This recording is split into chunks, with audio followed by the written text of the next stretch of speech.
Purgatory, Part 1, Chapter 36. Matter of Expiation and Chastisement, Immortification of the Senses, Father Francis of Aix, Immortification of the Tongue, Durand. Christians who wish to escape the rigors of purgatory must love the mortification of their divine master, and beware of being delicate members under a head crowned with thorns.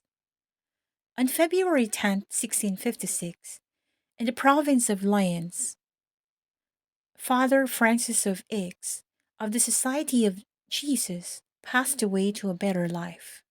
He carried all the virtues of a religious to a high degree of perfection, penetrated with a profound veneration towards the most blessed Trinity.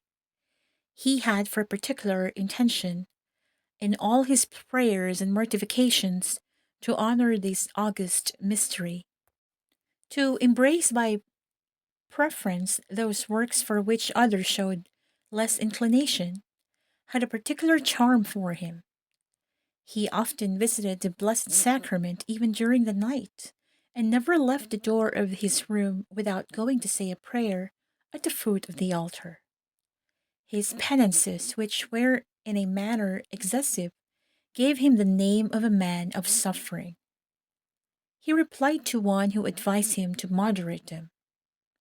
The day which I should allow to pass without shedding some drops of my blood to offer to my God would be for me the most painful and the severest mortification, since I cannot hope to suffer martyrdom for the love of Jesus Christ. I will at least have some part in his sufferings. Another religious brother, coadjutor of the same order, did not imitate the example of this good father. He had little love for mortification, but on the contrary sought his ease and comfort, and all that could gratify the senses. These brothers, some days after his death, appeared to Father the Aix, clothed in frightful haircloth, and suffering great torments, in punishment for the faults of sensuality which he had committed during life. He implored the assistance of his prayers, and immediately disappeared. Another fault against which we must guard because we so easily fall into it is the unmortification of the tongue. Oh, how easy it is to err in words!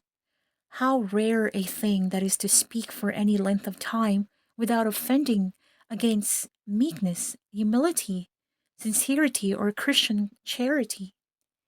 Even pious persons are often subject to this defect.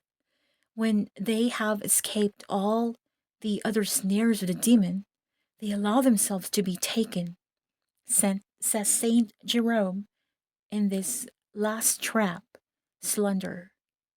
Let us listen to what is related by Vincent de Beauvais.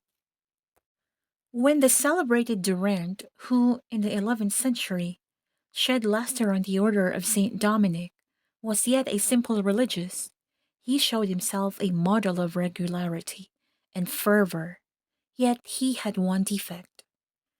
The vivacity of his disposition led him to talk too much.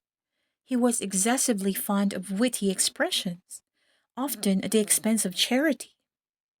Hugh, his abbot, brought this under his notice, even predicting that if he had not or did not correct himself of this fault, he would certainly have to expiate it in purgatory.